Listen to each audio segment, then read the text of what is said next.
Esse é o teste com o equipamento completo, quer dizer, tanto o controlador quanto a unidade de direção.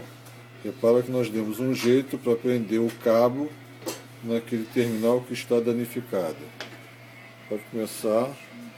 O botão soco também está partido. Vamos iniciar o teste.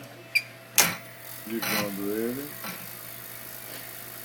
Foi 03 por conta de falta de carga na bateria.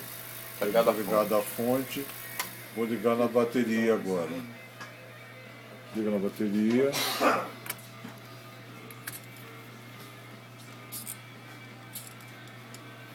Ele já está conectado na bateria. Rápido, Marco. Os testes não foi fácil de... Lá. Ligou. Soltou o freio. Está fazendo a direção. O equipamento está aceitando o teste com a direção. Agora vai direcionar, está direcionando.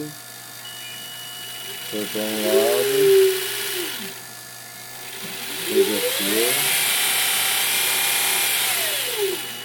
O equipamento está funcionando normalmente nessa situação, tá?